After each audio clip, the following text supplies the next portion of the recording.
Amados irmãos, aqui está a exposição da mensagem que se constitui na palavra de Deus, totalmente importante para a edificação do nosso espírito e para o nosso aprimoramento, para o nosso crescimento em santidade e também em conhecimento da vontade do nosso Deus. Nós vamos, irmãos, então partir para a meditação. E antes de nós buscarmos entender como se dá a atuação do Espírito Santo na obra desta Igreja Apostólica, eu acredito que é necessário entendermos antes quem é o Espírito Santo. Há uma confusão muito grande no mundo.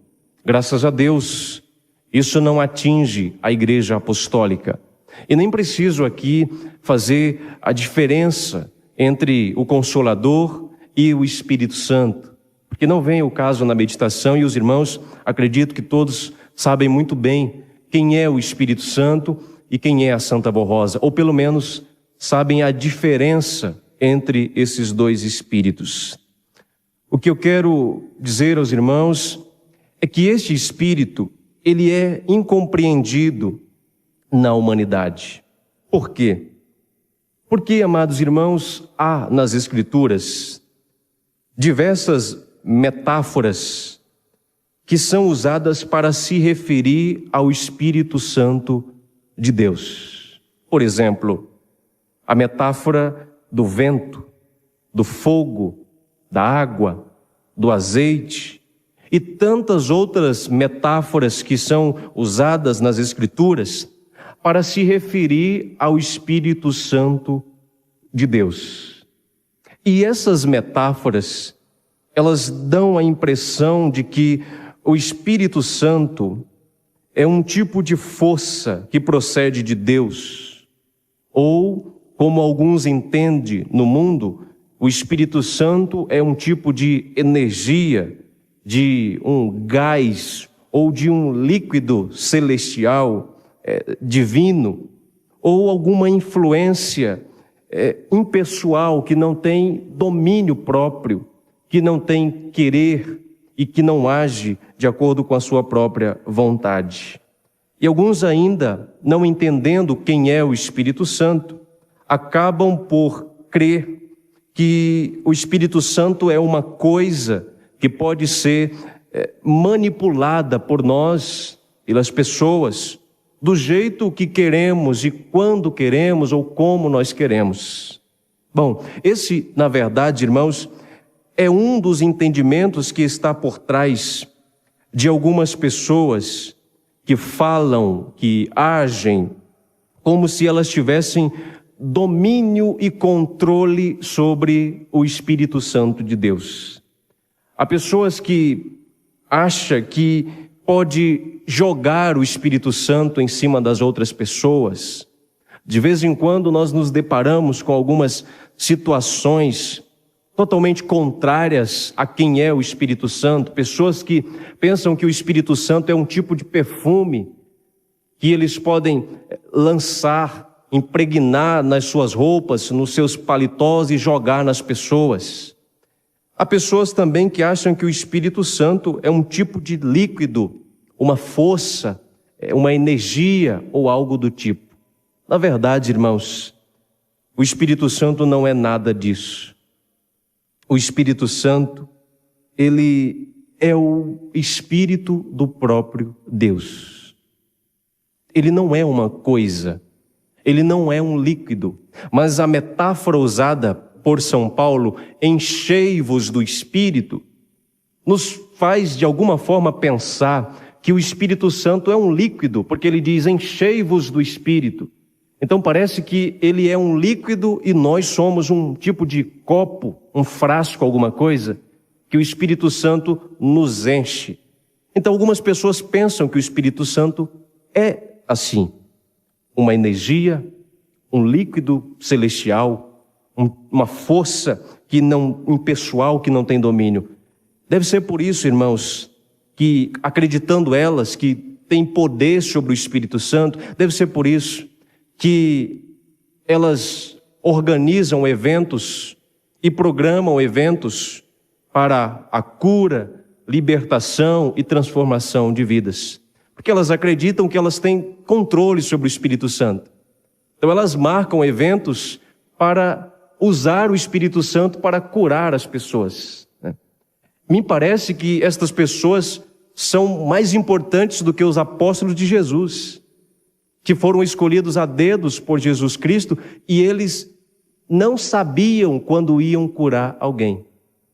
Não há relato algum que afirme que eles sabiam de forma antecipada quando eles iam curar alguém. Mas no mundo as pessoas organizam eventos dizendo, olha, sábado vai ser isso de cura, o Espírito Santo vai curar tantas pessoas, vai libertar e vai transformar vidas. Por quê? Porque não entendem quem é o Espírito Santo. Há uma dificuldade de compreender. Então os apóstolos de Jesus não sabiam quando iam curar as pessoas. Por quê? Porque o Espírito Santo, ele não é comandado, ele não é controlado, ele não é uma coisa, ele é, conforme lhes disse, a terceira pessoa da Santíssima Trindade. Ele é o Espírito de Deus. No nosso livro de doutrina, o Espírito Santo de Deus e o Consolador, na página 13, no capítulo 11, nos versículos 10 ao 13, está escrito o seguinte: o Espírito Santo é o Espírito do Pai, pois o Pai tem o seu corpo, que é celestial e santíssimo, e possui o seu Espírito, que igualmente é santíssimo. E é uma pessoa, porém invisível, dado a sua elevada pureza, isto é, não é contemplado como pessoa, a não ser pelo Pai, pelo Filho, por Maria Santíssima, pela Santa Avó Rosa e pelo Santo Irmão Aldo. Nem mesmo os demais santos e anjos da glória celeste têm o direito de vê-lo, tal qual é. Pois ele é superior a toda a força celeste e superior em poder ao próprio Deus e a todos os demais santos e anjos da glória de Deus. Esse é o Espírito Santo. Ele é o Espírito do próprio Deus. Ele não é uma força, uma energia. Ele não é um líquido. Não. Ele não é um ser impessoal. Ele tem querer. Ele tem pensamento. Ele tem sentimento. Ele sabe tudo. Todo o poder dimana dele, é o que está escrito no nosso livro de doutrina. Ele inspira o próprio Deus e Jesus. Como é que sabemos disso?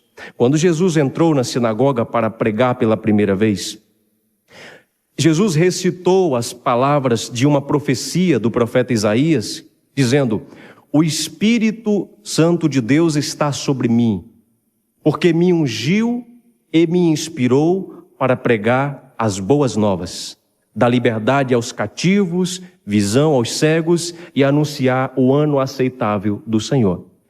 Percebam as palavras dele: o Espírito Santo de Deus está sobre mim, porque me ungiu e me inspirou.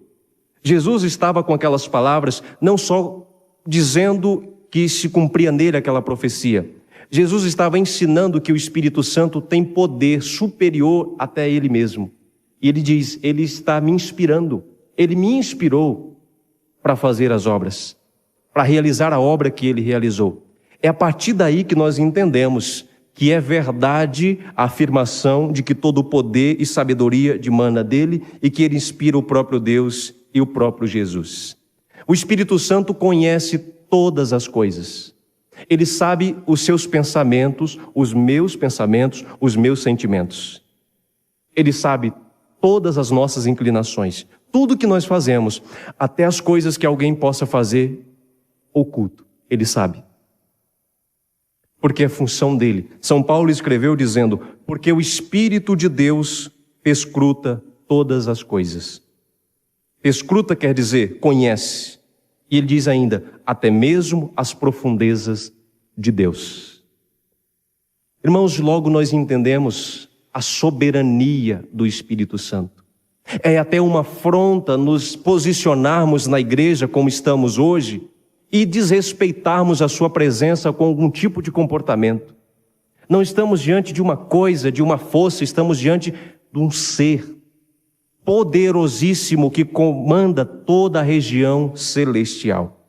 Então, esse é o Espírito Santo, e o que eu disse anteriormente não é o Espírito Santo, nada daquilo. São metáforas usadas para se referir a ele, e as pessoas não compreendem por falta, inclusive, da inspiração dada por esse Espírito. Com relação ao poder dele, além de estar nele toda a sabedoria e toda a inspiração, todos os dons também são dados e distribuídos pelo Espírito Santo.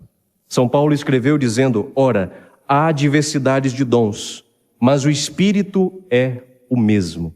A manifestação do Espírito é dada a cada um para o que for útil.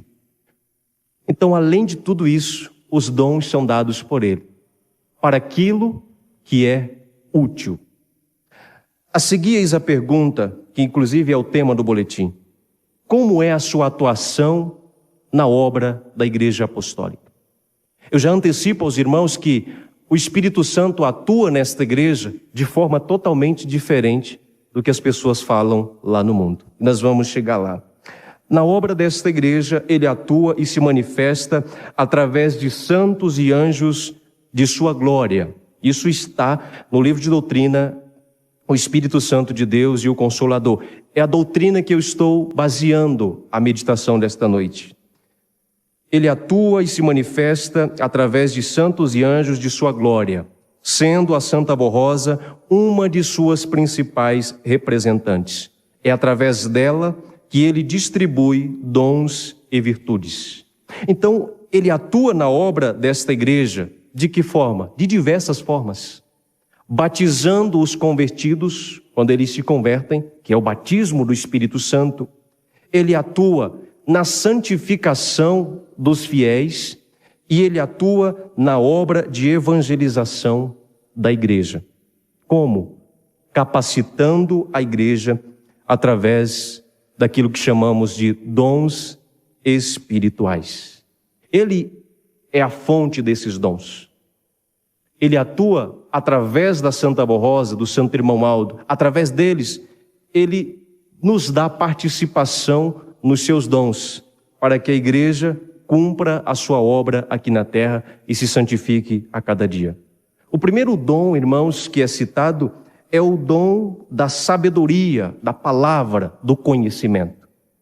Este dom, ele é extremamente necessário para a igreja, a começar pelos pregadores. Ainda no mesmo livro de doutrina, página 15, capítulo 11, está escrito: todos os pastores devem ter estes dons, pastores e pregadores. Para quê? Para doutrinar e disciplinar a igreja.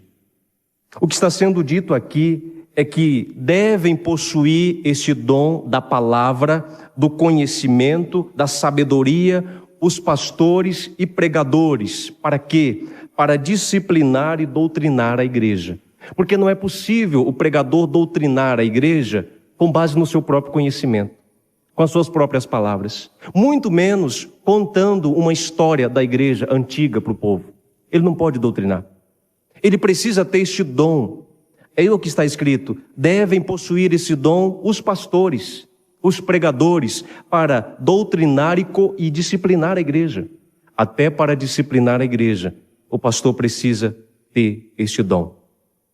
Porque senão, ele não saberá como disciplinar a igreja. Ele vai partir para o lado pessoal. Talvez ele vai ferir. Então é necessário. Mas não é só para isso. Não é só para doutrinar e disciplinar a igreja. E também para dar aos que creem uma orientação segura para as suas vidas. É para isso que serve este dom. É o Espírito Santo que dá este dom, através da Santa Borrosa. O que é necessário para possuir este dom? Devem ter uma vida santa, ser humilde e muito fiéis para merecerem o dom da sabedoria e a palavra de conhecimento. A primeira coisa que precisamos ter é uma vida santa. Depois, humildade e sermos muito fiéis. Eu vou até abrir, irmãos, um parênteses aqui, porque está escrito que este dom deve ser possuído pelos pregadores. Mas eu acrescento a isso também o ministério do coral. É preciso ter este dom. Mais adiante nós veremos como este dom ele é manifestado. Então está dito que, antes de tudo, é preciso ter uma vida santa, ter humildade e ser muito fiéis para que possam merecer este dom. Mas aí, amados irmãos, podemos nos perguntar, todos possuem este dom?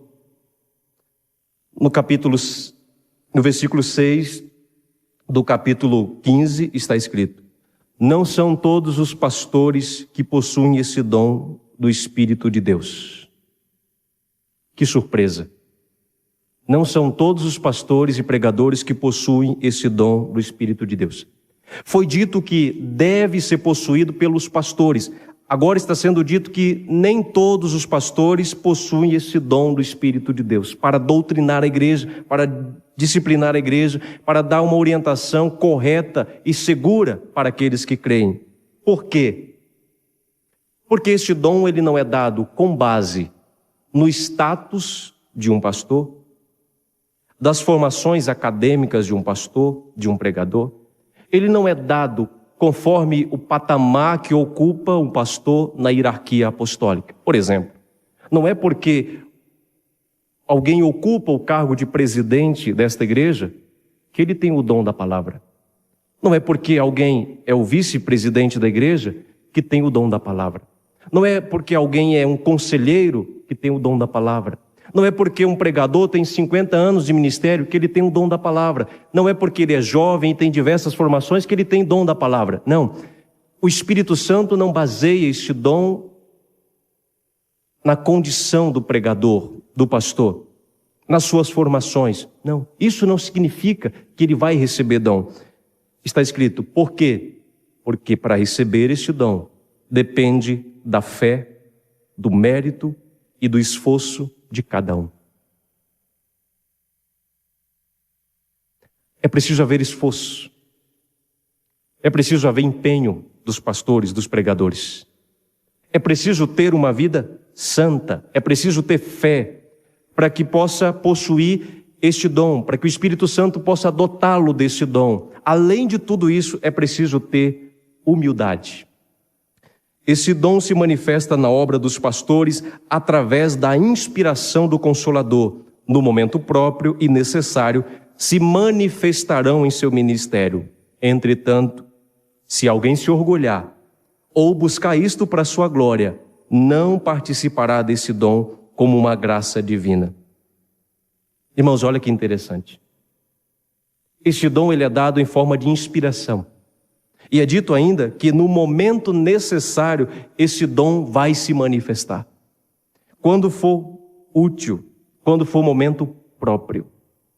Possuindo este dom, vem a responsabilidade, porque está dito, entretanto, se alguém se orgulhar. E quando está escrito alguém, não é só pastor. É coristas, músicos, regentes, compositores, enfim. Se alguém se orgulhar, deixará de participar deste dom.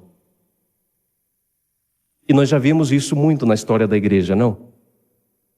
Pastores que pregaram várias vezes no púlpito da sede, nas maiores congregações, com os maiores públicos, e que tinha uma pregação bonita, oratória, tanta coisa, retórica, facilidade, eloquência, acompanhada de todas estas coisas, ainda o dom da palavra, a ponto de você ouvir e dizer, não, é inspiração, é dom.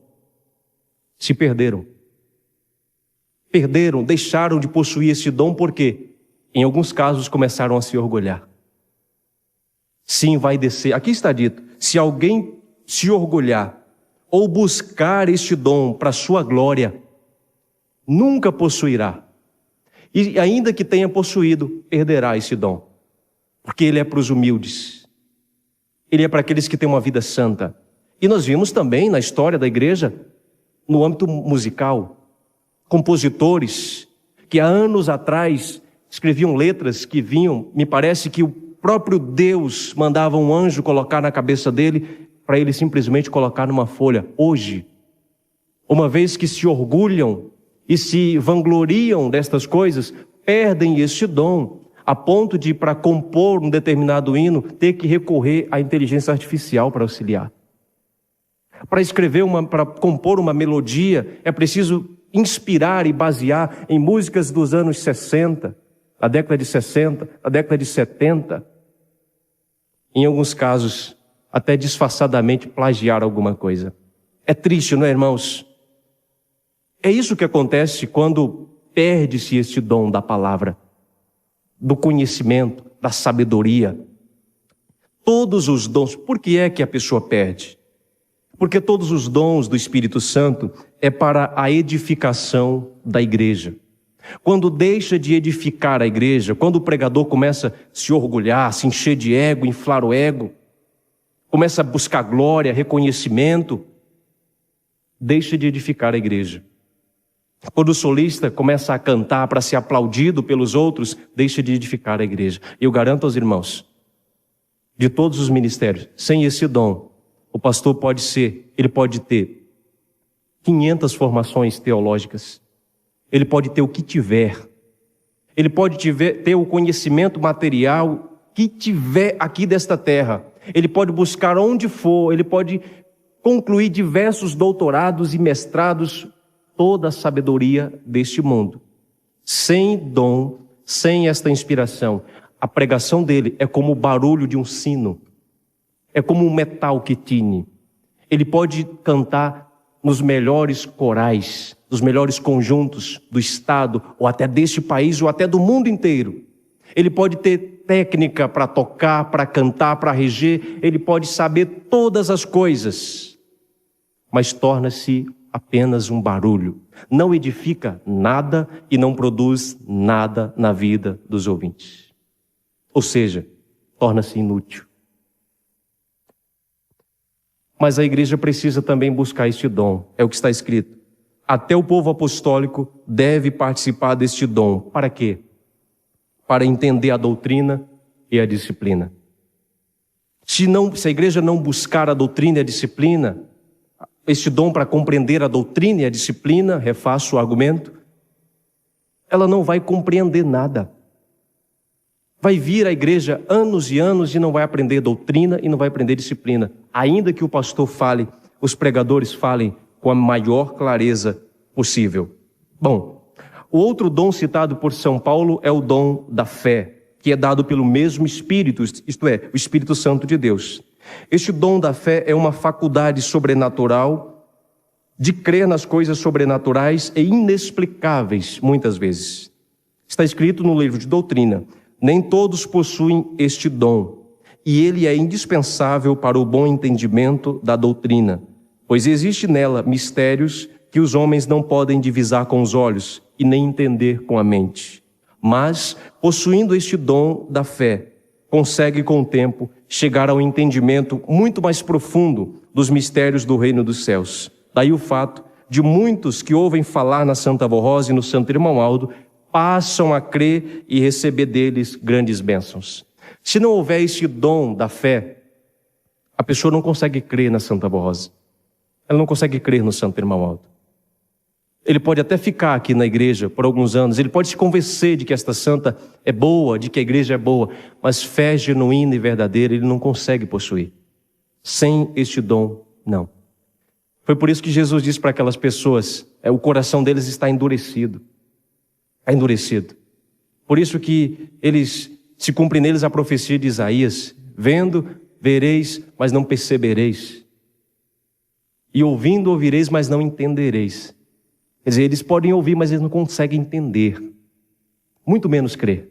Muito menos se converter. Então a igreja deve buscar estes dons. Com relação aos outros dons, aqueles que são chamados de dons miraculosos, esses cessaram com os apóstolos, com a Santa Borrosa e com o Santo Irmão Aldo. Quais são esses dons miraculosos? Dom de curar, de realizar milagres e de profecia. Estes cessaram. O povo apostólico, os irmãos, não precisam buscar este dom de curar, porque não vão possuir. Ninguém aqui na terra, porque eles cessaram com o Santo Irmão Aldo. O que podemos receber em relação à cura é através da fé e através da oração. E resta, irmãos, o dom de falar em línguas, que é o que tem gerado uma confusão muito grande no mundo. Onde eles dizem que esse é um dom dado pelo Espírito Santo para as pessoas falarem em línguas estranhas. E baseiam esta afirmação em Atos dos Apóstolos, no dia de Pentecostes, quando o Espírito Santo desceu sobre os discípulos, os apóstolos, e eles começaram a pregar em uma língua diferente. Na verdade, é um outro equívoco na interpretação do que está escrito. Porque o que está escrito é: todos ficaram cheios do Espírito Santo e começaram a falar em outras línguas como o Espírito Santo permitia. Em outras línguas como o Espírito Santo permitia. Eram os 11 apóstolos. Judas Iscariotes ficou para trás. Era 11 ali no momento.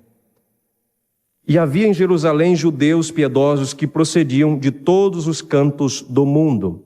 Estavam em Jerusalém para a festa diversos judeus de todas as regiões do mundo. Inclusive está citado que naquela ocasião havia gregos, havia latinos, árabes, gente da Mesopotâmia, da Líbia, do Egito, de Roma e de tantas outras regiões que falavam idiomas diferentes. O evangelho precisava ser pregado, porque Jesus disse: ide por todo mundo pregai o evangelho. Os apóstolos não eram totalmente cultos, não falavam vários idiomas.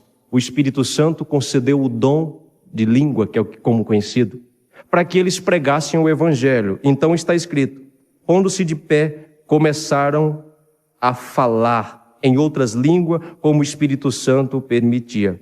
Atônitos e maravilhados, perguntavam, a multidão perplexa, pois cada um ouvia falar em seu próprio idioma. Então perguntavam: não são esses galileus que estão falando? Quer dizer, eles não são galileus? Como é que eles estão falando em outro idioma?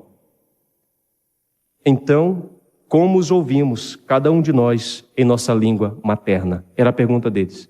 Eles são galileus, eles não sabem falar o nosso idioma. E como é que mesmo assim nós estamos entendendo o que eles estão falando? Era a obra do Espírito Santo.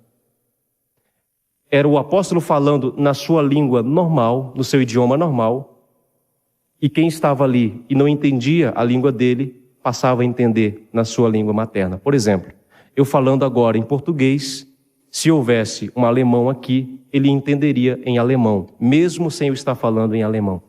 A obra do Espírito Santo. Para que está escrito? Porque era necessário que as maravilhas fossem anunciadas. Então não era língua de anjos, não era língua estranha, era só um idioma diferente daquelas pessoas. Era a obra do Espírito Santo fazendo com que todos compreendessem o Evangelho. Os apóstolos estavam falando idiomas humanos e estrangeiros que eles nunca haviam estudado. Era simplesmente isso. Esses são dons que o Espírito Santo concedeu à igreja para edificar. Ainda, amados irmãos, o que é preciso fazer com relação a tudo isso? Buscar ser cheio do Espírito Santo. O que é ser cheio do Espírito Santo? Não é ter controle sobre o Espírito Santo para fazer o que as pessoas fazem. Ser cheio do Espírito Santo não é você gritar e pular em cima dos bancos ou nas cadeiras da igreja, rolar para um lado e outro, não. Não é você ficar girando, pulando, isso não é ser cheio do Espírito Santo. Ficar fora de si, isso não é ser cheio do Espírito Santo. Ser cheio do Espírito Santo está no nosso livro de doutrina. É ser controlado pelo Espírito, de forma completa. Corpo, alma e espírito. É estar debaixo do controle do Espírito Santo. Se Ele é santo e eu estou cheio dele, e eu sou controlado por Ele, o primeiro efeito do controle deste Espírito na nossa vida é o quê? Santidade. Se Ele é santo e eu estou cheio dEle, dominado, controlado por Ele, a primeira evidência de que eu sou cheio do Espírito Santo é santidade na minha vida. É necessário a igreja buscar ser cheia do Espírito Santo para produzir os frutos do Espírito: amor, alegria, paz, paciência, bondade, misericórdia, mansidão e, sobretudo, ter domínio próprio. Não pode alguém que cai e pula em cima dos bancos ser cheio do Espírito Santo, porque em Gálatas está escrito: pois o fruto do Espírito é domínio próprio. Então, se a pessoa está fora de si, não parece incoerente? Se o fruto do Espírito é domínio próprio e a pessoa está gritando, pulando e se jogando no chão, então isso não é fruto do Espírito. Quem o tem, quem é cheio dele, tem domínio próprio.